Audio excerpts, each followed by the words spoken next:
pequeño audiovisual de 9 minutos.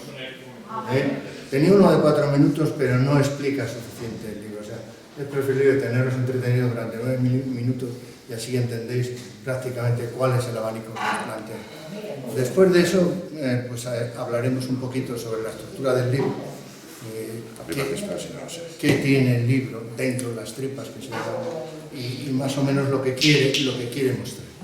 Y una vez que hagamos eso, porque no vamos a entrar en unidades, frentes, combate, nada de eso, ni personajes, pues lo mejor que podemos hacer es hacer un espacio abierto donde vosotros preguntáis cosas sobre el libro, yo os explique y o si tenéis alguna duda, yo os amplíe, que creo que es lo mejor que podemos hacer. Pues estoy harto de ir a presentaciones donde yo hablo solamente, los demás se callan, no dicen nada, cuando ya no sé qué decir, digo, se ha acabado y nos vamos. Así que las dos últimas prefiero que sean así, de forma interactiva, que es mucho más entretenido. Bueno, pues antes de pasar a la película que dice José Antonio, yo voy a hacer una breve presentación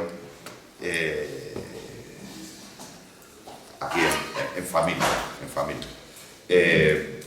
José Antonio de la Iglesia es militar en situación de retirado y es un aficionado a la historia militar, y si os metéis a ver su perfil en cualquier de las redes, veréis que no es el primer libro que publica. Españoles en Guerra Ajena se puso en contacto conmigo hace quizá un par de años ya para publicar este libro, y yo tengo que pedir disculpas entre comillas porque este no es el libro que quería José Antonio de la Iglesia. José Antonio de la Iglesia quería un libro bastante más completo, incluso daba para 2 libros, ¿verdad? Para los que vamos a llamarlos los de la zona azul y los españoles de la zona roja, ¿no? Yo, por la experiencia editorial, le animé a hacerlo como lo hemos hecho, puesto que son tiempos difíciles para vender un libro de 10 euros, ¿no? Entonces, hacer un libro en las dimensiones que quería Pepe era, para mí, bajo mi impresión, probablemente a lo mejor me equivoque, era arriesgado, muy arriesgado. Entonces, las fotos que os encontraréis en el libro, puesto que José Antonio de la Iglesia nos mandó muchas fotos, le he quitado bastantes. ¿Por qué? Por lo mismo.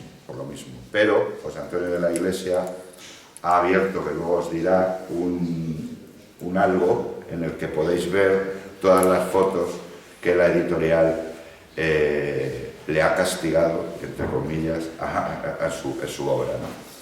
Estas son las disculpas que yo quería pedir, aunque, visto el trabajo final del libro, que yo ya he leído,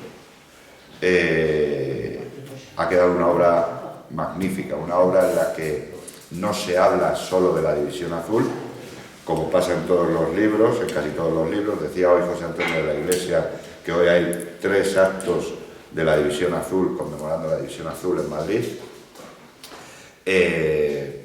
sino que es un libro que habla de todas las unidades donde estuvieron algunos españoles del bando que fuere luchando en esa guerra mundial.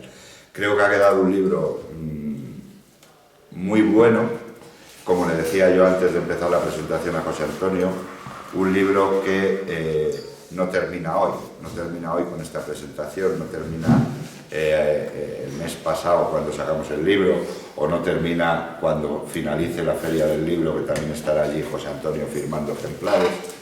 Es un libro que, como algunos que tiene ya esta editorial, son libros de continua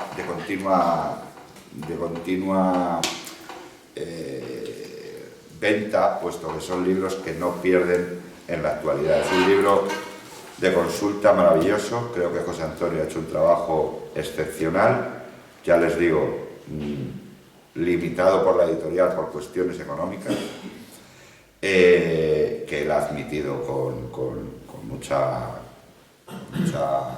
educación, y además siempre lo ha respetado.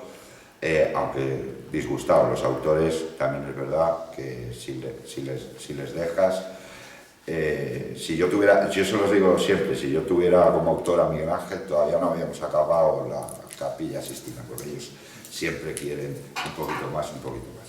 Entonces, el libro ha quedado un libro maravilloso, ha quedado un libro que quedará para la historia y que bueno, que luego José Antonio os explicará dónde podéis encontrar esas fotos, esos textos. No hemos limitado ninguno, ¿no? Textos no. Casi nada. Casi nada, eran más las fotos, que eran muchas fotos. Y eso encarecería el libro, y si ya el libro es un esfuerzo importante, cualquier libro se hubiera puesto en un PVP, en un precio de venta al público bastante considerable. Así que sin más, yo solo pido un agradecimiento y un aplauso a José Antonio por el esfuerzo que ha hecho en estos 2 años. Gracias.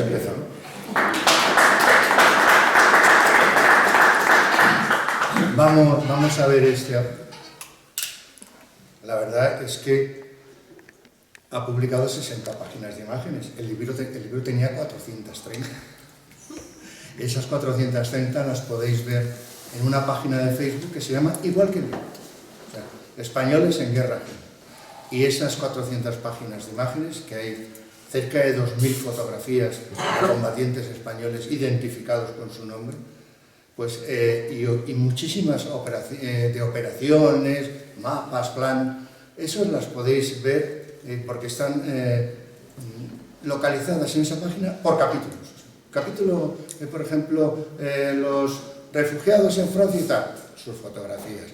Los del Gulag, su fotografía. Los campos de concentración nazi, su fotografía. La División Azul, la suya. La 9, las compañías de zapadores ingleses, la suya. Está todo especificado en el libro, en esa página, todo lo del libro en esa página. Aquí ya he dicho que por necesidades comerciales.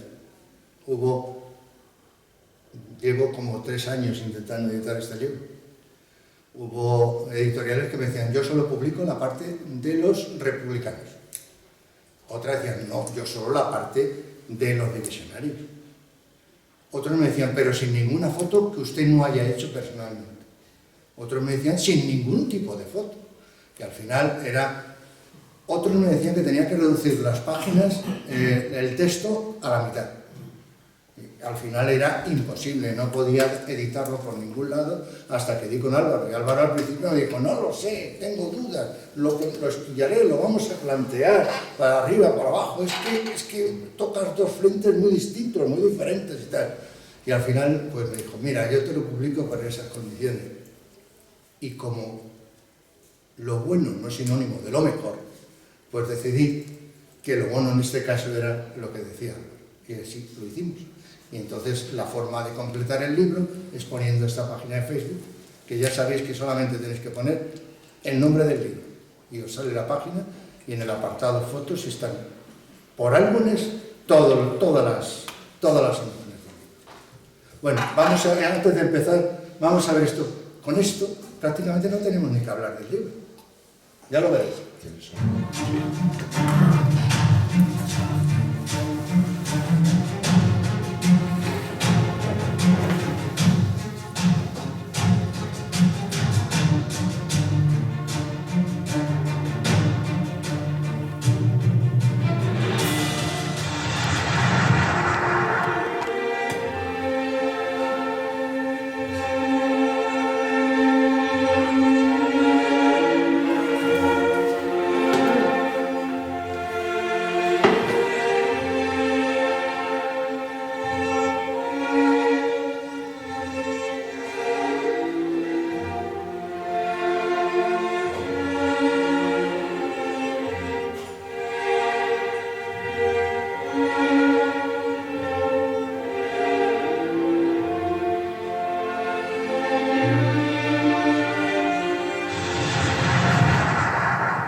Esos son españoles del ejército francés vestidos con uniformes norteamericanos.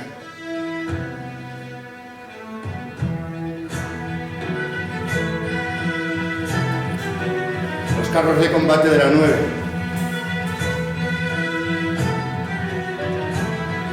Cuando ven los nombres Burgos, Brunete, Guadalajara.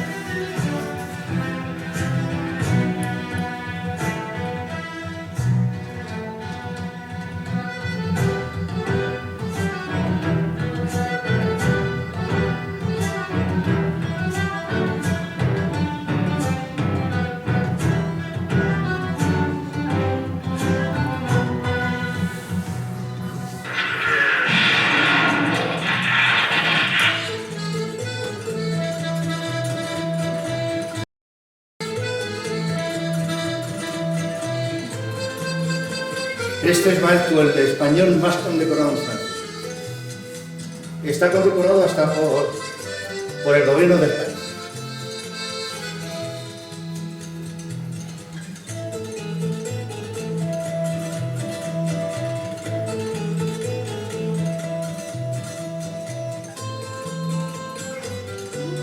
Zapadores ingleses,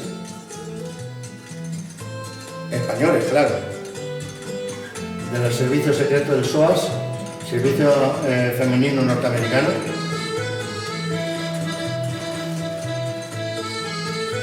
Ese es un español que llegó a teniente coronel y era ayudante de campo de MacArthur.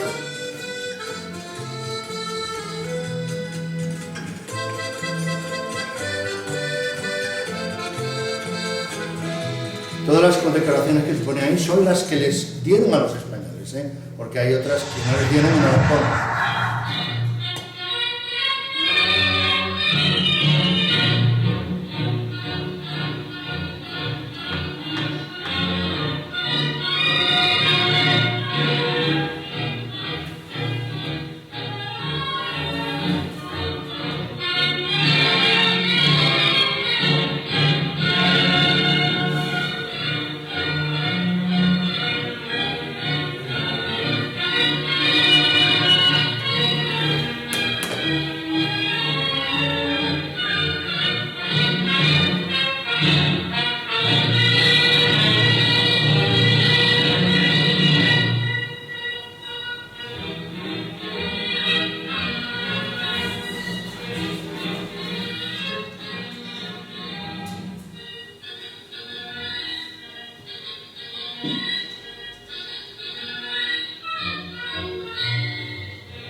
Como sabéis, todos los que no llevan hombreras son sacerdotes. En el ejército alemán los sacerdotes no llevaban hombreras. Entonces, para distinguirse entre los soldados españoles, llevaban las divisas españolas puestas en el pecho.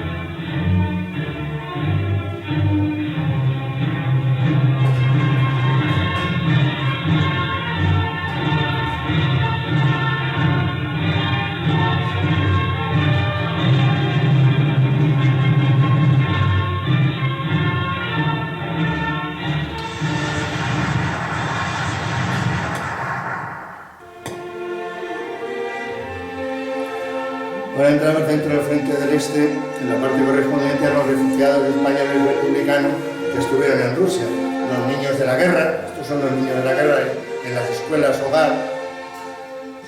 Casi muchos de los que salen murieron en combate. los aviadores de Kiribati. La fotografía no tiene calidad porque es que no existe una fotografía de calidad.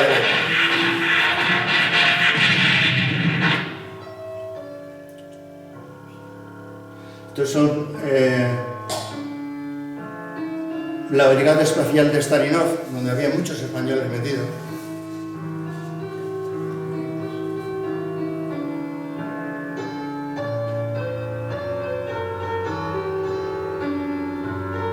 El cuadro de los grandes oficiales españoles republicanos que estudiaron en la Academia Frunze en Rusia. La Brigada Stalinov, una compañía, la Osborne, y estos son aviadores españoles de Bravo, el hijo de la pasionaria.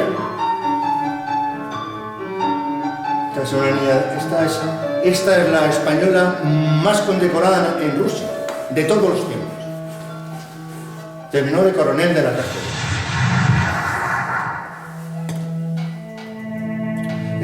Aquí hay algunas fotos que no son agradables, ya os lo digo. Él toca los campos de concentración, empieza por los campos de concentración nazis, pasa a los campos del horror y después entra en el Gulag.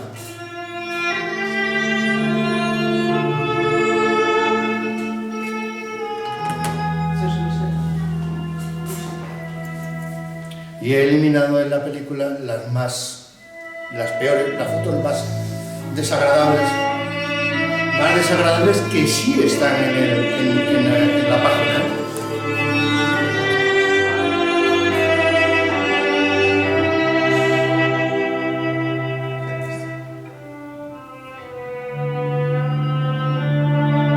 Son las marchas de la muerte, las famosas marchas de la muerte. Hubo marchas terribles, por ejemplo. Los soldados de Stalingrado cayeron prisioneros 110.000 y volvieron a Alemania solo 6.000. La mitad murió en las marchas de la muerte.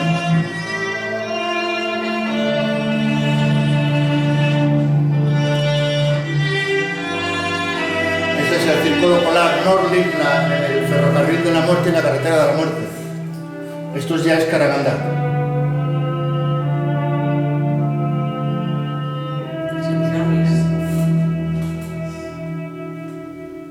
Ahí hay divisionarios y republicanos todos juntos. ¿En el seminario? Sí, en esa foto. ¿En el seminario Sí. niños de la guerra o no? Vinieron 4 niños, creo que 4 o 5 niños de la guerra. Solo 4. Pero la mayoría de ellos ¿En qué vinieron? vinieron después, hubo 6 expediciones. ¿En el año? En el Crimea. En el libro viene todas las expediciones con el número y la calidad de la gente que vino.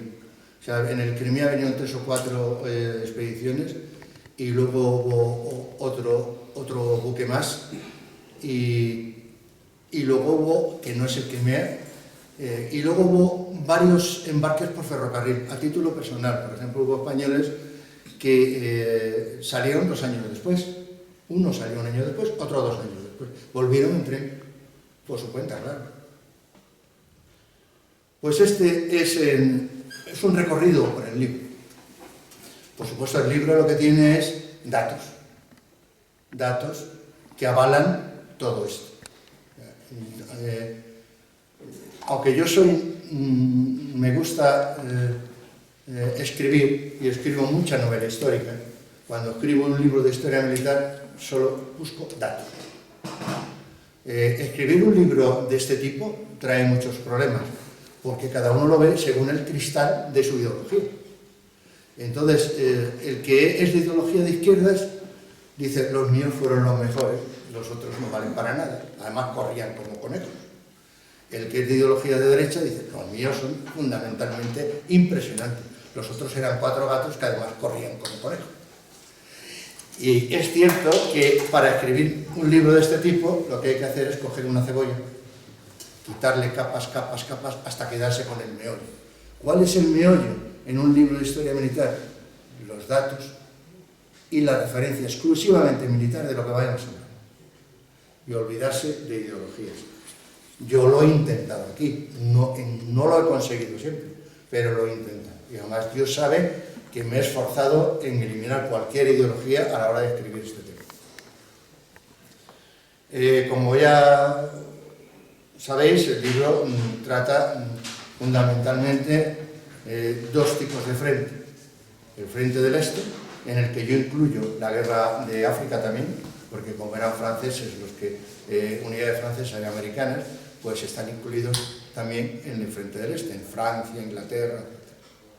El frente del oeste, donde incluyo también a los españoles que combatieron en el frente central, es decir, los que yo llamo testigos de la última agonía del régimen. Son todos aquellos que unos llaman los irreductibles, otros llaman el batallón fantasma, otros los que no tenían que estar allí, otros la legión invencible, es igual, españoles. Yo solo trato de españoles, estén donde estén, que es como creo que debía hacerse este libro. El libro, como ha dicho Álvaro, eran dos libros.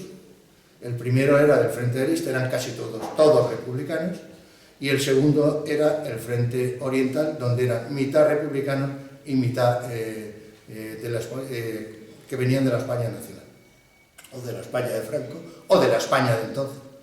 Que dicen la España, no, es la España de entonces, se acabó, no hay más, es lo que había. Y en el libro meto también a los del Pacífico y a los norteamericanos, pero los meto, por simplificar, los meto también en el Frente del Este, para simplificar, porque si no tendría que hacer otro libro de estudio. Y a los espías también los meto en el Frente del Este, aunque hay espías también en el Frente Oriental, entonces los meto también en el Frente del Este. ¿Cómo se estructura el primer libro? El primer libro se estructura primero la situación española, que es muy importante, cómo se encontraba España económicamente, social, políticamente, los problemas que tenía con el exterior, todo es la primera parte del primer libro.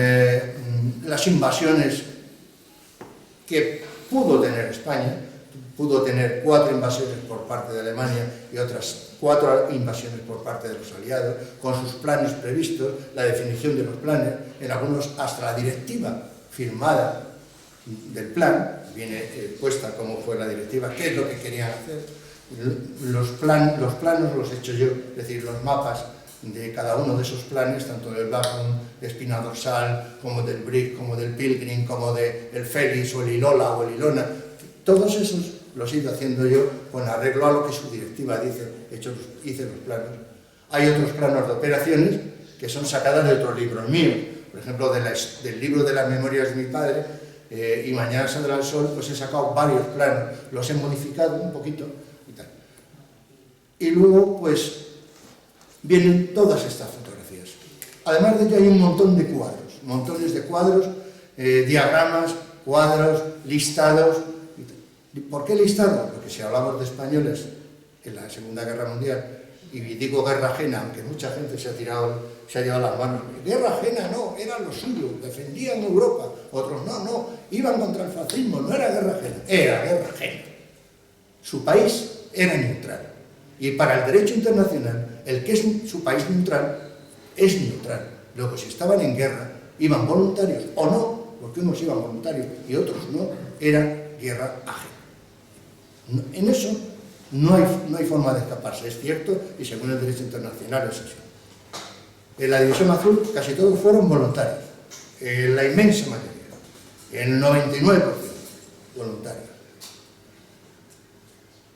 A la Legión extranjera, a los regimientos de marcha, a los regimientos de infantería, a los zapadores franceses, a los zapadores ingleses, a los ejércitos norteamericanos, voluntarios, pocos. Fueron todos forzosos por la ley francesa, por la ley inglesa y por la ley norteamericana.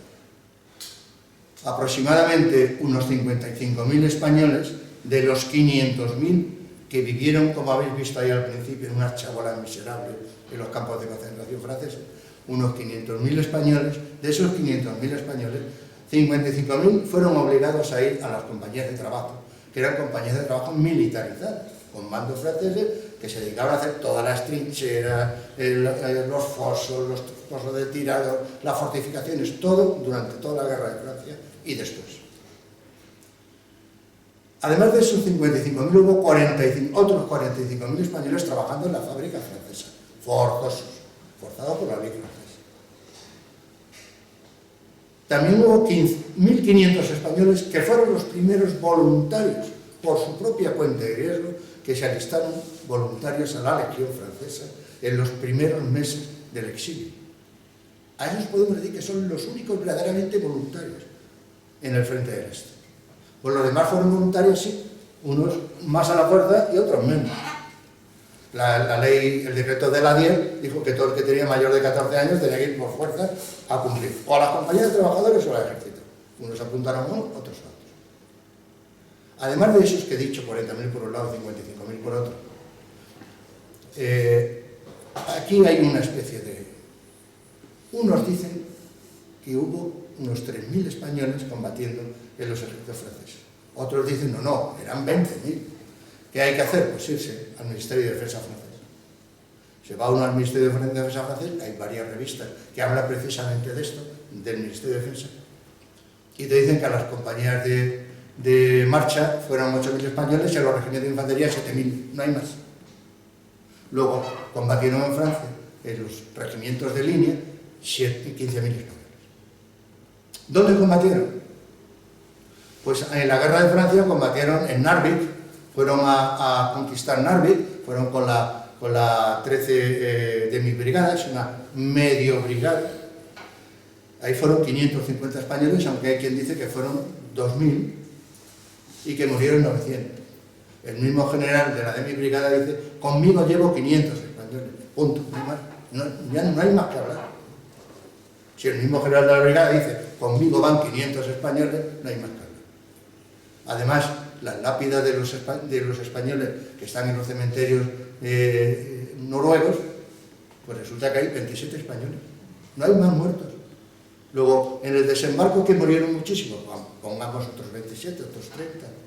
Más de 50 españoles no murieron en Narvik. No los 900 que dicen algunos escritores de la izquierda, que siempre suelen ampliar esto.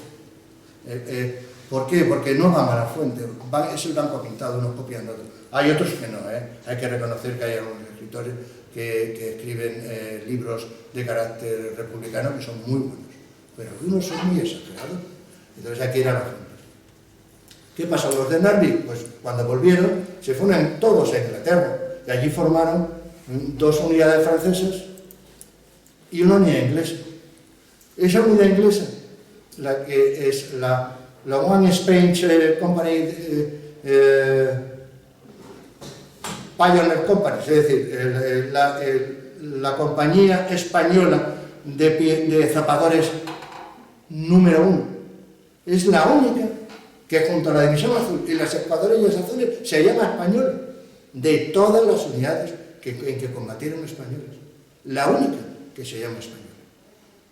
Esa unidad, que eran 250 españoles, con 10 sargentos españoles, 3 sargentos ingleses y los oficiales ingleses.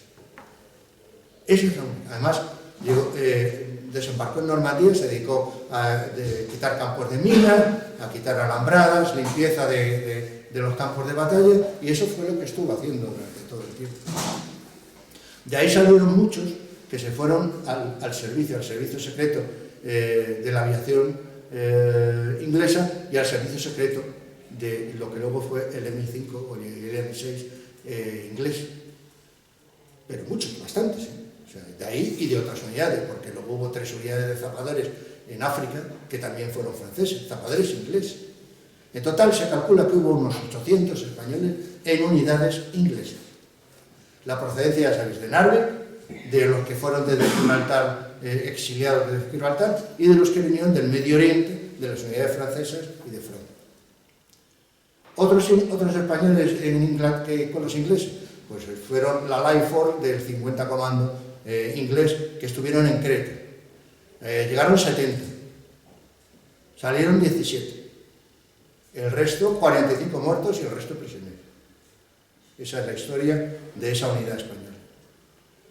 A partir de ahí ya entramos en lo que es la Francia Libre. Todo esto es la primera división de la Francia Libre, la segunda división de acorazada francesa, la primera división acorazada Leclerc, y dentro de la Leclerc hay un batallón formado por oficiales franceses que estuvieron en la República Española, uno con el grado de comandante de cuerpo de ejército, comandante de brigada, después fue comandante de división y terminó como comandante de cuerpo de ejército, que era allí, tenía el grado de comandante en África.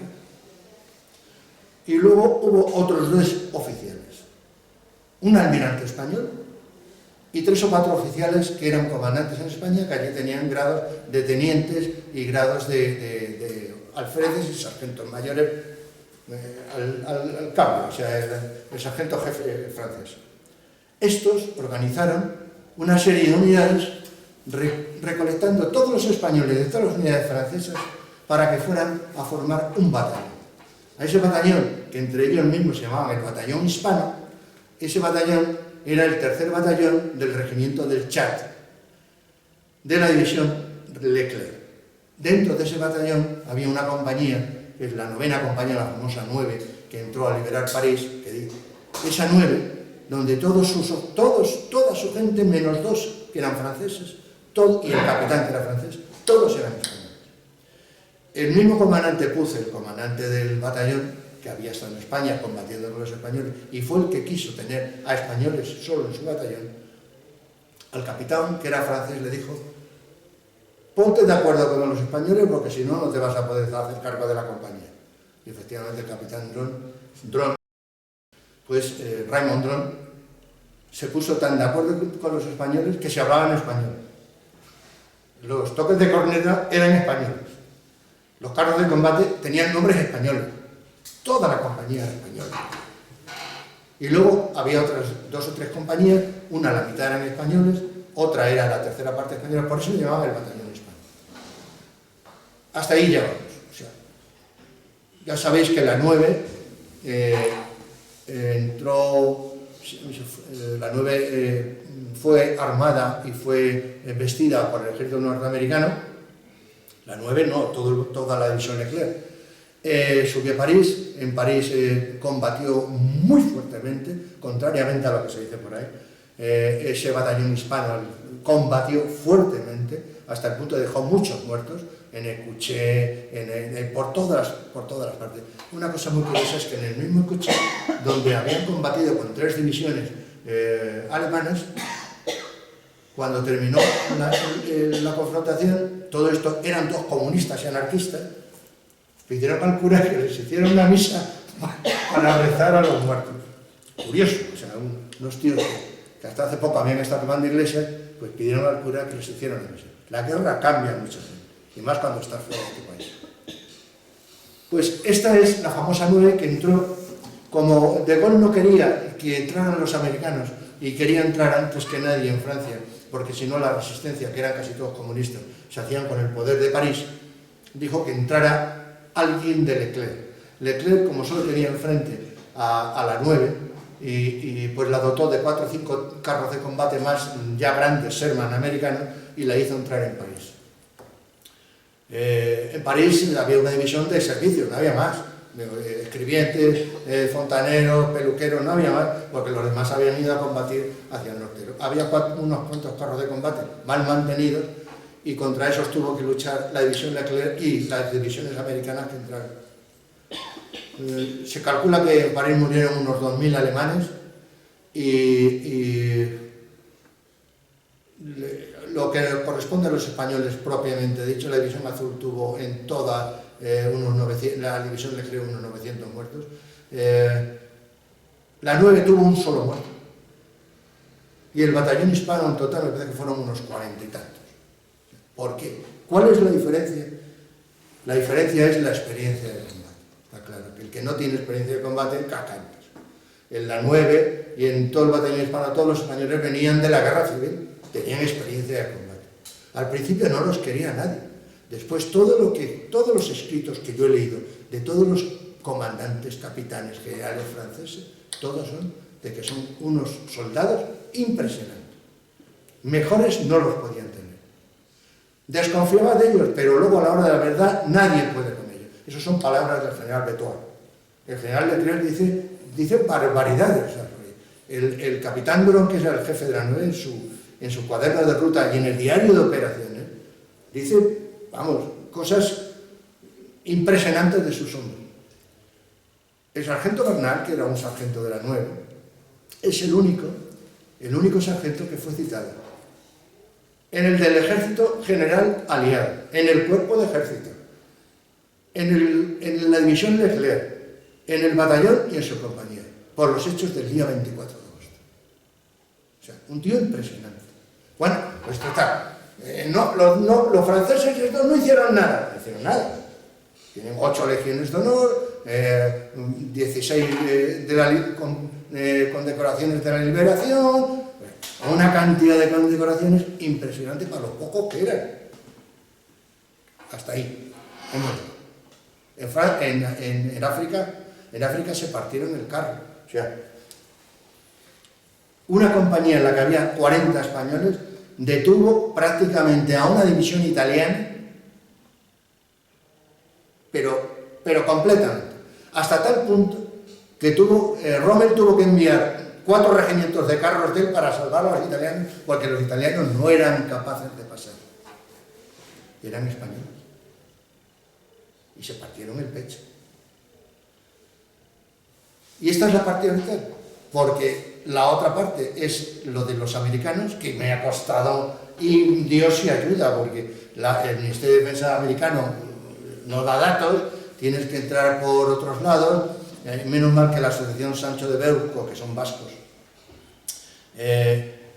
como son tan suyos, se dedican a estudiar todos los vascos que combatieron en la Segunda Guerra Mundial. Pero claro, a la hora de tirar de todos los vascos, tiran de todos los españoles. Y entonces ya con eso sí pudimos entrar y sacamos a 1.400 españoles en el ejército norteamericano.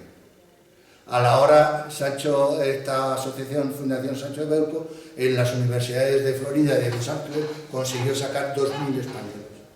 De ellos, unas 100 y pico mujeres, una de ellas llegó a coronel.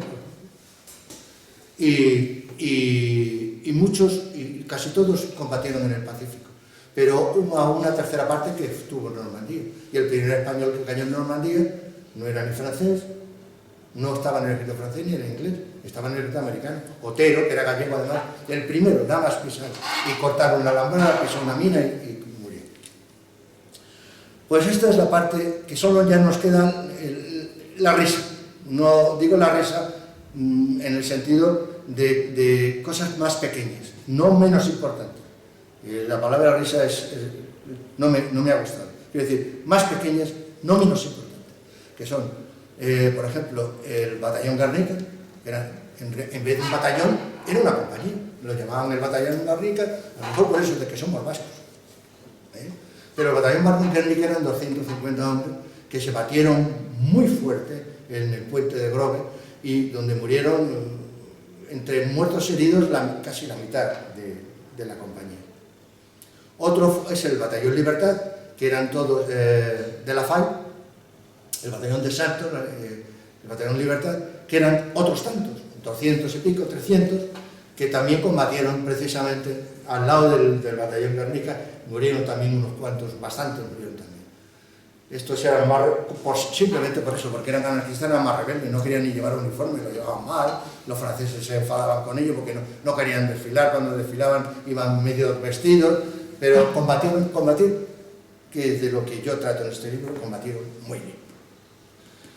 Y luego hay pues cosas así un poquito más livianas, por no decir que se abren y se cierran, como es el batallón de fusileros marinos vascos, que duró 2 meses. Empezaron a crearlo, no había vascos suficientes, empezaron a traer vascos sudamericanos de ascendencia vasca. Al final dijeron esto, los ingleses dijeron esto es una tomadora de pelo, se quita, y lo quitaron y desapareció. Todos ellos se fueron luego al batallón Guernica, a la Legión Francesa o al batallón Libertad. Y con esto, si metemos los espías, que esa es la parte donde es más rocambolesca, porque es digno de leer. Lo de los espías es digno de leer, porque es que hay cosas que claman al cielo. claman al cielo en el sentido de que hay espías que trabajaban no para 2 sino para 3 bandas. Los españoles somos eso. Perdóname, no para 2 sino para 3 bandas. Unos españoles denunciaban a los otros. ¿Por qué? Porque así crecían dentro del espionaje. Otros cobraban, decían que tenían muchos satélites que espiaban con ellos, cobraban por todos, pero no tenían ninguno, se los metían en el bolsillo. Otros, en realidad, fueron los que produjeron el desembarco de Normandía en condiciones, Pujol y otros cuantos, no solamente él. Pujol es el mayor espía que hemos tenido los españoles, el mayor, además, el de más categoría. El catalán, ¿no? Pujol, el de más categoría, el catalán es en el libro hay varios. Luego hay varias tramas, la trama italiana, los famosos italianos que torpedeaban en España hubo muchas series de espías. Una espía en el norte, que Canfranc, formada por españoles, otra espía otra formada por alemanes en el estrecho, otras en el sur por alemanes, en el sur por americanos, que eso fueron muy curiosos porque los dotaron los americanos, sacaron de los campos de concentración franceses, los metieron en España para que espiaran pues, en los cuarteles de la España franquista, los movimientos de tropas, les dieron dinero y eran unos 20 más o menos. Entraron por Málaga, contactaron con las redes de izquierdas de Málaga y de Andalucía y tal, y les dieron el dinero a las células comunistas para que se lo guardaran y manejaran. Dolores Barbury dijo que no le gustaba el tema, que no quería porque trabajaba para los americanos y que los dejaran desamparados. Tan desamparados que un comunista los denunció, a ellos mismos, que eran todos comunistas, los denunció y los detuvieron, fusilaron a 8 y a otros 16 los metieron en la cárcel por 30 años. La cuestión de los espías españoles en España es rocambolesca. Hay otra historia que es Divisionarios, una serie de divisionarios, todos sargentos, de transmisiones además. Fueron contratados por el Adver y fueron a París, estudiaron la forma de encriptar mensajes y tal, y su misión era decir más o menos cuántos buques aliados pasaban por el estrecho. No lo debieron de hacer muy bien, estaban en contacto con el cónsul alemán. Uno de ellos se casó hasta con una sobrina del cónsul alemán.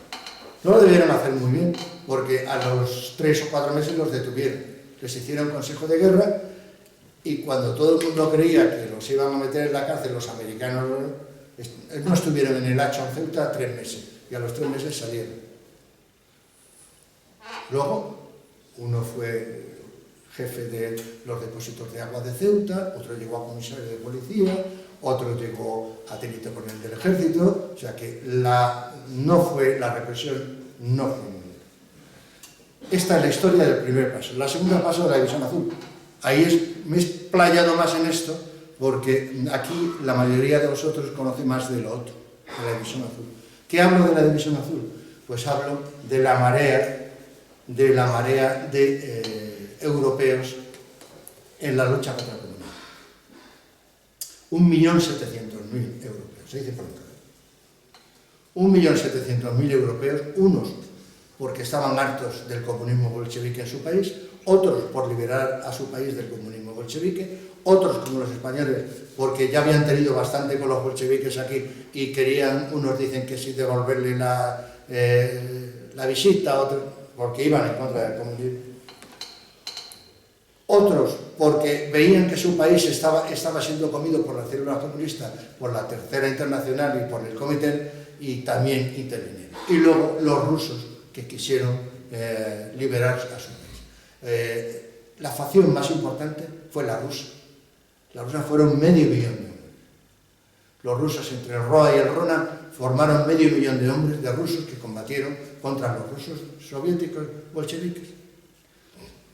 Y luego la División Azul, pues ya sabéis que se formó, en principio se suponía que iba a ser una brigada ampliada, un regimiento ampliado con servicios de fuego, ingenieros y tal.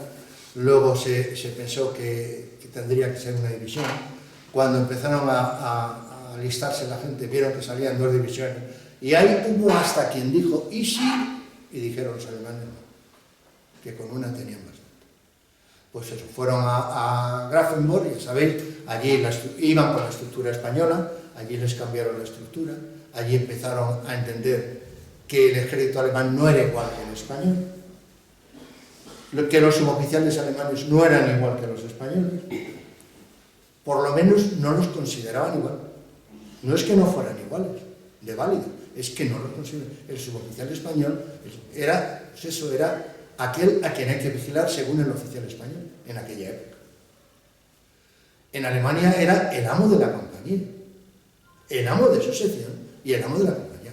El Hauptmann, el capitán, aparecía solamente para que sus suboficiales les dijeran qué es lo que tenían que hacer o qué es lo que habían hecho. Las madres, cuando volvía al regimiento, iban directamente al suboficial de la compañía de su hijo, al mayor, o al de su sección, a preguntarle cómo se había portado su hijo, nunca al capitán. Esa es la diferencia que había fundamental entre el ejército alemán y el ejército español, los suboficiales, que nos trajo un problema a los españoles, porque en España las compañías tenían un número de suboficiales y en Alemania tenían otro, casi el doble, porque todas las unidades tenían sus suboficiales, sargentos, tenían cuatro tipos de sargento, más un sargento ya mayor, tenían sargento junior, un Albero-Oficial, el sargento que yo le llamo de tercera clase, el de segunda clase, el de tercera clase era el sargento español, correspondía al sargento español, el de primera clase. Luego había un Oberfeld, Ober significa primero, que en realidad aquí dicen que era el sargento primero, en España no había sargentos primero. Ese era el brigada para los españoles. Todo esto de los cambios está muy bien explicado en el libro. Yo creo que de los 3 libros que he escrito yo, es en el que mejor está explicado los cambios y la equiparación de grados entre españoles y soviéticos. Nada, forman las unidades, salen en la gran marcha aquella famosa, que dicen que era porque castigaban a los españoles, no es que todos los alemanes iban igual. Todos tenían los mismos caballos, todos tenían los mismos carros, quitando las unidades acorazadas y las blindadas y las automatizadas, todas, los demás, las mecanizadas, los demás, todos los regimientos de infantería llevaban carros y caballos, iban andando, a todos los sitios, a todos los sitios. Entonces, españoles, hasta que les pudieron dar un tren, y se lo dieron, ya pues 100 y pico kilómetros antes de llegar a su destino, les pudieron dar un tren. Llegan a su destino y inmediatamente entran en el fuego. Ya sabéis que cruzan el Bolchok, y al cruzar el Bolchok, pues empieza la verdadera conferencia de los españoles. Cuando los alemanes empiezan a darse cuenta de lo que son los españoles, porque hasta entonces la mayoría de los jefes no querían saber nada de ellos. Empiezan a darse cuenta que donde ellos tenían un regimiento, un batallón español defiende igual la posición. Y claro, eso empieza a darle caché a la división. Y en esto del Bolchok me baso no solamente en lo que dicen los españoles. He intentado borrar todo lo que dicen los españoles. Tengo muchos datos, pero he intentado plasmar todo lo que dicen los soviéticos y todo lo que dicen los alemanes de los españoles. En escritos, en diarios de operaciones, en cartas de generales soviéticos a otros generales soviéticos, en cartas de generales alemanes a otros generales alemanes, y eso está todo bien plasmado, las felicitaciones de los generales alemanes al general español, todo eso. Lo de Posad, ya sabéis que lo de Posad para mí es la hazaña más importante, la hazaña más importante es Krasnivor. Ya sabéis que la batalla de Krasnivor, que eso lo han reconocido, últimamente lo están reconociendo hasta las academias inglesas, está clarísimo. Y hay profesores de las academias francesas, comandantes mayores y coroneles, que están empezando a estudiar en serio la batalla de Krasnivor, después de que Stalin haya desclasificado sus papeles. Porque ahí es donde viene exactamente lo que dicen los rusos de la batalla de Krasnivor. En principio dicen, hemos conquistado Krasnivor en 2 horas. Todo era propaganda. Hemos eliminado a toda la división española. Propaganda. Todos los diarios, todas las cartas del 55 ejército soviético lo tiraron a la papelera, no quisieron verlo, lo guardaron, porque ahí es donde decían que no habían podido, que les habían hecho 14.000 muertos, que no sé qué, tal. ¿Qué pasa? Después de la desclasificación de Stalin empiezan a salir esos papeles, y claro, entonces todos los escritores que han ido a basarse precisamente en los papeles desclasificados, no están todos desclasificados, han empezado a encontrar la verdadera base de la tropa de la división. Pues como decía, Fossat es muy importante. Krasnivor fue muy importante porque retrasó en un año la llegada de Rusia a Alemania. No hay más que ver. Retrasó en un año la llegada de Rusia a Alemania. Eso fue lo que hicieron los españoles en Krasnivor. Con eso lo daremos con todo, que si el batallón 262, que si el grupo tal, que si la artillería, que si bien, todo eso está en el libro. Pero lo importante es que retrasó en un año la llegada de los rusos a Alemania. Eso es lo verdaderamente importante de Krasnivor. ¿Y de Fossat? Pues de Fossat lo más importante es que no permitió que los rusos le cogieran la trasera a las fuerzas españolas que estaban a las fuerzas alemanas que estaban en Teplin. ¿Qué hacían los españoles allí? Al irse al regimiento Hermandorf alemán hacia Teplin, porque no tenían gente suficiente y tiraron de todos los regimientos alemanes, tuvieron que ir los españoles. Su misión no era estar allí en Otensky, allí guardando en el monasterio, ni mirando a las sisbas, ni a las chicas de Fossat, no.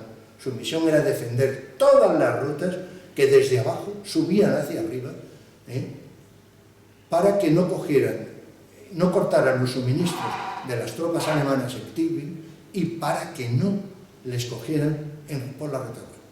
Eso fue lo que hizo el primer batallón del regimiento 269, que fue el primero que dio el callo en la parte más dura además, cuando todos los soviéticos que iban a subir para arriba se dedicaron a intentar quitar ese enclave. Eso de montarse en enclaves hasta el último reducto es una táctica española de siempre. O sea, los alemanes formaban líneas, primera, segunda, tercera línea. Los españoles formaban núcleos de resistencia. Empezaba a fallar ese núcleo, se iban al siguiente. Ese núcleo se iba al siguiente. A un último reducto que se llama reducto de consecuencia final, donde si hay que cascar, se casca. Ese es el sistema español que viene desde la guerra de África. Y ese es el sistema que utilizaron en Krasnivor y por eso les vino también. Si hubieran utilizado las líneas de defensa alemanas, hubieran muerto en las 2 o 3 primeras horas del combate. Al utilizar las líneas por grupos de resistencia fue como les vino perfectamente y pudieron frenar a los soviéticos. Sabéis que la División Azul es muy alabada por unos, muy defenestrada por otros. Unos dicen que en Krasnivor corrían como conejos, lo que os he dicho, efectivamente, lo he leído yo en un libro. Lo único que hay que hacer con todo esto de la guerra mundial, hay que ponerse un velo, decir, si queremos saber la verdad, yo no soy ni de derecha ni de izquierda, cojo esta cebolla, como he dicho, quito todas las hojas, política, social, económica, no sé qué, amigo de fulanito, amigo de menganito, ¿qué queda aquí? Función militar, ejército. Si quieres escribir un libro de historia militar, dedícate a estudiar eso. Ahí ves la verdadera función, lo que hicieron realmente, las menciones que tuvieron realmente, las operaciones reales y todo, y entonces te enteras exactamente de qué es lo que hizo cada uno, porque si no todo es ideología, todo. Aquí en España hemos tenido a todos los rojos, digámoslo así, tapados continuamente, y no eran nadie durante el régimen de Franco. En Francia, por no estar a mal con Franco, también los han tapado, hasta que han empezado poquito a poquito a sacar datos escritores independientes, y entonces pues han empezado a darle ya las legiones de honor y todo, bien, han salido a la luz. Ahora, ¿qué está pasando con la División Azul? Pues lo mismo que pasó antes con con los rojos. Ahora los gobiernos que hay son de izquierdas, entonces todo lo que sea la Legión Azul hay que taparla, callarla, darle leña y meterla en el furgón. ¿Por qué? Porque nos valemos en ideología, no estudiamos, no queremos ser históricos. No, la historia nos importa dos pepinos, lo único que nos importa es nuestra historia, la nuestra particular, que es de lo que tenemos que huir. Y ya solamente me queda, porque ya me está diciendo Álvaro que ya nos tenemos que... Yo no he dicho nada, pero has dicho que ibas a decir poco y que te iban a preguntar. No, pero es que Pero has dicho me algo. quedan los soviéticos. Sabéis que hubo un montón de niños de la guerra. Cuando digo un montón, son un montón. 3.000 niños de la guerra, que salieron para allá, unos cuantos fueron a México, otros fueron a Rusia, los que más, con sus educadores, sus maestros, los metieron en ciertas. Allí estuvieron hasta la guerra. Cuando empezó la guerra, muchos de ellos tenían 16 años, 15, 16, 17, 18, y se fueron a combatir. Unos entraron en las academias de aviación, otros en las de guerrilleros, otros en las unidades tal. Por ejemplo, del regimiento de Leningrado, que había aproximadamente unos 127 chicos españoles, pues el 80% murió. Otros fueron guerrilleros, otros fueron aviadores. Hubo una serie de españoles, chicos de la guerra, que eran tenientes de aviación, con 17, 18 y 19 años. Y combatieron, muchos de ellos murieron, otros salieron libres. Hay algunos, por ejemplo, que estuvieron en las fábricas de Kharkov haciendo material militar, otros apuntaron a los guerrilleros, otros, como he dicho, a los regimientos. En Rusia había dos tipos de regimientos, los que eran de la estaca, los regimientos del ejército, y los que eran del regimiento del Partido Comunista. Como muchos españoles se fueron a la brigada de Stalinov del ejército, Dolores Ibarruri protestaba y decía que no, que tenían que ir a los del Partido Comunista. Como no querían, que seguían combatiendo, querían seguir combatiendo con estos, con los del ejército, empezó a acusarlos de deslealtad hacia el Partido Comunista. Muchos fueron declarados personas no gratas. Una buena cantidad de ellos terminaron en el Gulag. Como terminaron en el Gulag, muchos pilotos españoles que combatieron con las fuerzas soviéticas terminaron en el Gulag. Profesores de los niños en el Gulag, niños en el Gulag, guerrilleros en el Gulag. Todo aquel que les parecía que no se adaptaba a la nomenclatura del Partido Comunista Ruso, eran los mismos españoles los que les denunciaban al Partido Comunista Ruso y terminaban en el Gulag. 220 españoles republicanos terminaron en el Gulag, junto a los 546 divisionarios que terminaron en el Gulag. 560, dice Francisco Torres, puede que se acerque, porque en principio hay un gran número de divisionarios que constan escritos de los propios divisionarios que murieron antes de entrar en los campos de concentración, fusilados en las marchas de la muerte. Que en los campos de concentración ya sabéis lo que pasó. Primero los corrían, primero iban al Círculo Polar, sobre todo los republicanos. Los mandaron al Círculo Polar. En el Círculo Polar con temperaturas de 50 y tantos grados bajo cero todos los días. Les hicieron hacer un ferrocarril de la muerte que corría todo el norte de Siberia por el Círculo Polar. Otra carretera de la muerte y un canal que tenía que unir con el Báltico, el campamento de Nordling, una zona cercana al campamento de Nordling donde ellos estaban. Habéis visto aquí una foto donde se ve un individuo que está quitando nieve y por encima de él hay 2 o 3 metros de nieve. Esos 2 o 3 metros de nieve eran reales. Tenían que hacer túneles para poder entrar entre un barracón y otro, iban por los túneles de nieve. En el Círculo Polar murieron muchos españoles, sobre todo republicanos, que eran los que más estuvieron allí. Y luego en los demás campamentos, pues ya sabes, unos 56 españoles, dicen que en realidad que fueron 65 republicanos, y luego murieron los 156 divisionarios, más los que murieran en los campos de la muerte, porque no se sabe nunca cuántos prisioneros hubo por una razón. los rusos solo contabilizaban al prisionero cuando entraba en un campo.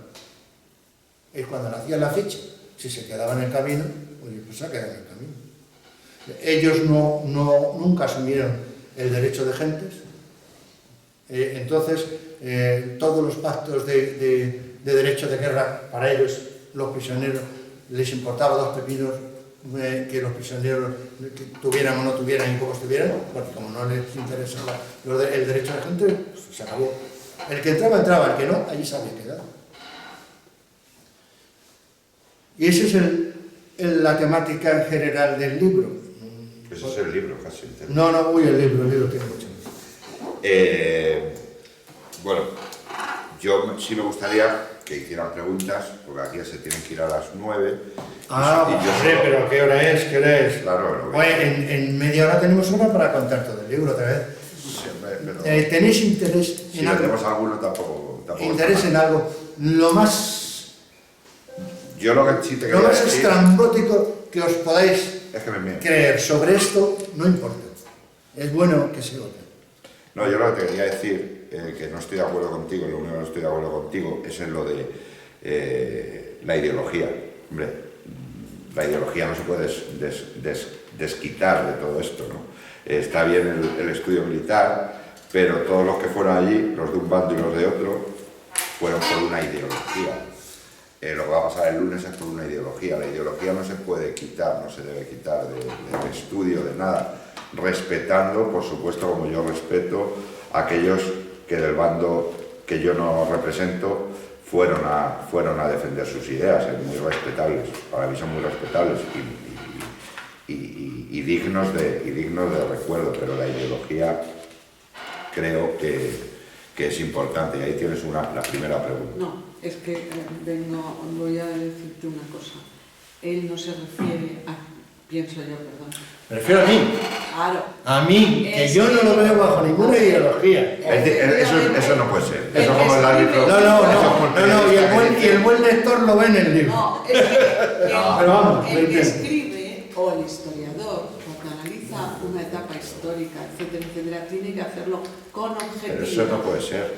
Pues debe ser, es como el médico. El médico tiene la obligación de curar hasta su peor enemigo. Estuviste en la presentación aquí, me parece tú, que estuvimos hablando del periodismo y la objetividad. No me acuerdo. La objetividad no Es muy existe. difícil. Es mentira. Un periodista, un historiador, un médico. Pero un historiador es distinto, porque debe reflejar un poco. José Antonio de la Iglesia tiene una ideología. Mira, me vas a perdonar. Francisco Torres tiene una ideología. Zavala tiene una ideología La última frase del libro, es la última frase, la última. Dice, Hay que tratar. todo aquel que es capaz de estar dispuesto a ofrecer su vida por un ideal, merece, al menos, el respeto y el recuerdo histórico cuando haya sido partícipe de un hecho catalogable como tal. Claro. Nada impide a las distintas corrientes políticas o sociales recordar o panegírizar más a unos que a otros, según su proximidad ideológica con cada grupo determinado. Pero todos esos grupos y esos hombres tienen derecho a constar sin ningún tipo de restricción o cortapisa en la memoria histórica de su propio país y a poder estar todos incluidos en la enseñanza de la historia, tanto incluidos como inmersos en los cauces de información que puedan facilitar a todos los ciudadanos la posibilidad de conocer, estudiar e investigar todo lo que a ellos pueda concernir. Eso es lo que nos falta a los españoles. Permitimos que se estudie, permitimos que se lea, permitimos que se sepa lo que interesa a cada momento. Y eso, históricamente, es un veneno que marca a la sociedad para toda la vida. Y ahora, preguntadme, hombre, que yo quiero que me preguntéis sobre franceses, rusos, alemanes, lo que queráis. La señora esta española que dices que acabó en la KGB. Sí, África de las Heras. Y ella, era española. Española. Voluntaria, pero debía ser republicana, ¿no? Era sí, española republicana comunista, que fue con los exiliados a Rusia. Se preparó en una academia de guerrilleros que llevaba precisamente Francisco Cullón, que había sido comandante en la República Española. Se preparó y salió de teniente de guerrilleros. De ahí pasó, luego hizo cursos de telegrafía y se fue de espía a los Balcanes. De ahí terminó haciéndose México, de espía en México, de espía en Argentina, y terminó, ya os digo, de coronel de la KGB. Con las máximas condecoraciones. No hay pocos oficiales rusos tienen tantas condecoraciones como tenía África del Sur. O sea, que se integró perfectamente. Sí, no, es que se integraron muchos, muchos. Hombre, la primera que se integró fue Dolores Ibargüen. Bueno, eso también. Pero tan integrada que al llegar allí cambió el chip. Aquí había sido de una forma de pensar, pero cuando llega allí, su misión era darle leña a los españoles que estaban allí. O sea, esa era su verdadera misión. El español que no, este me va a hacer creer que somos menos comunistas que los soviéticos, a por él leña. Pues tardó en venirse para acá, ¿no? Cuando le ofrecieron el escaño, ¿no? Y dejó la Rusia. Cuando le dejaron, le hicieron diputada. Sí, tan importante eran allí, y estaba tan bien situada, ella y Carrillo. Y la hicieron diputada.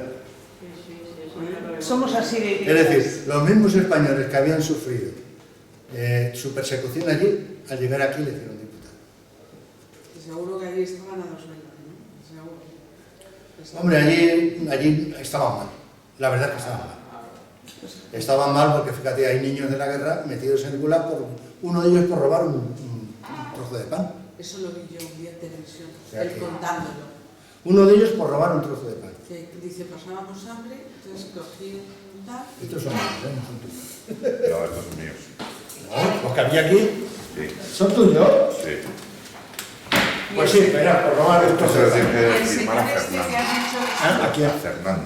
El más condecorado, este que... Español, maestro, sí. Ese durante la guerra española, ya antes estaba en la Legión Francesa. Intervino en todas las revoluciones de África, era jovencito de sargento. Después estuvo en Bir Hakan, donde os he dicho yo, los españoles que combatieron contra los italianos en África. Después estuvo saltó a Italia con el desembarco italiano. Después estuvo en el Sáhara otra vez. Franco le impuso la Cruz de África, la medalla de África. Se le impuso Franco a este tío. Y este tío tenía las mayores condecoraciones que existen en Francia. Terminó de capitán habilitado para comandante. Y siempre estuvo en la Legión Francesa. Siempre. Siempre. ¿Alguna pregunta más? Más preguntas. Mira. Pues veo que sí. La historia de esto de los niños de la guerra que luego volvieron a España. Perdona, no te he oído. La Los historia niños de la guerra que volvieron a España, que me han dicho antes. Sí. ¿Cuántos fueron? ¿Cuántos volvieron? Sí. Volvieron aproximadamente unos 2.500 y se volvieron a marcharse otros 600 para allá. Porque ya no tenían familia aquí, no se acostumbraban a vivir y volvieron a irse otra vez para allá. Ya, pero los dejaban volver. Sí, no, y entrar. Al único que no dejaron entrar, curioso, al único que no dejaron entrar en la primera llegada del CRI fue a un alférez de Marisol. No le dejaron entrar porque le habían tachado de colaboracionista, los mismos divisionarios. Entonces no vino con el Semiramis, vino después, casado con una rusa, no le dejaron entrar. Pero después vino en 2 expediciones después y ya sí le dejaron entrar. O sea, aquí no pusieron pegas en él. Lo único es que hubo en Marbella, hubo un filtro. No sé si lo habéis oído, que hubo un hospicio en Marbella, lo convirtieron en filtro. Para todos los que volvían de Rusia, los metían allí a ver cuál era su ideología, a ver a qué venían, si querían quedarse a España, si eran más rusos que españoles. La CIA les preguntaba dónde estaban sus fábricas, cuáles eran sus unidades, pero no pusieron problemas para que entraran. Perdona, ¿en qué año volvieron? Empezaron a volver en el 56. Ya eran bastante mayorcitos. Sí. Bueno, muchos de ellos con hijos. Yo es que conozco el caso de una que llegó a ser médico en la paz. la niña de Bolívar. Sí, sí, sí. Volvió, yo creo que fue a principios de los 60. Sí. Y el Estado español, perdón, Sí, sí, dime, dime. que el Estado español les concedió un subsidio a todos, incluso a los que estaban en Rusia. El Estado español más o menos favoreció a mucha gente. No me parece. A los únicos que no les concedió ni trienios, ni fueron a los españoles que después de la vuelta de la División Azul continuaron combatiendo con los alemanes. A eso no les concedió ni trienios, ni nada más que lo que tuvieran ellos mientras estuvieran en la División Azul o lo que tuvieran en España antes de pasar la frontera de forma clandestina. Porque había una ley que les quitaba la nacionalidad. Entonces, al quitarle la nacionalidad, había ahí muchos encuentros muy fuertes, hasta el punto de que muchos de ellos cobraban por Alemania, pero no por España. Yo soy de un caso que volvió un matrimonio y luego las hijas ya nacieron aquí, que tendrían, que nacerían en el 57, 58, por ahí, o 59. Y vinieron, ella estuvo trabajando en la enseñanza porque había estudiado en químicas allí y él era un ingeniero, pues no sé, si era naval o... Vinieron casi todos los que vinieron, sobre todo los niños de la guerra, eran médicos, ingenieros, sociólogos. Los niños de la guerra, los que volvieron casi todos tenían carrera. Sí. O eran altos especialistas en trabajo manuales, calderería, soldadura. Sí. Sin embargo, los otros, pues, lo que pudieron, lo eran mayores, cuando fueron, se dedicaron a combatir y tal, y cuando volvieron, pues volvieron casados con hijos, con rusos, casados con rusas o con españoles. Fijaos bien, hay un listado de españoles que yo conseguí, que hay 4.400 españoles diciendo de dónde eran, dónde estuvieron, cómo se quedaron en Rusia o no se quedaron en Rusia, si volvieron con la División Azul o no, si volvieron después, y hay 4.400 españoles. De los que estuvieron en los campos de concentración, varios se quedaron en Rusia, inclusive divisionarios. Y ahí tengo yo hay un listado de los divisionarios que se quedaron en Rusia. Ya estaban ya acostumbrados a vivir allí, se casaron con rusas, lo que fuera, y se quedaron allí. ¿Alguna pregunta más? Pues allí que veo que quieren... No, se ha ido ya el hombre. Se ha ido porque como no le firmó, pues muchos se firmaron. Se ha ido. Pues muchísimas gracias y anime... Ah, allí viene. Pues ya te lo puedes firmar. Muchísimas gracias. Muchas gracias. ¿Qué nombre es? Ángel.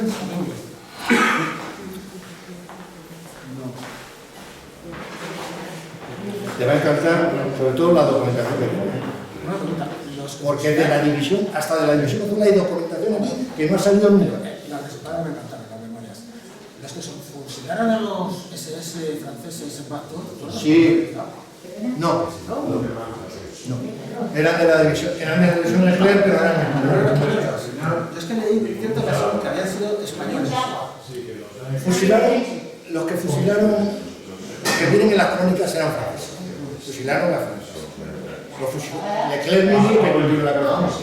Él mismo. Porque le dijo, ¿qué haces vestido con ese uniforme? Que lo que tú para la americana.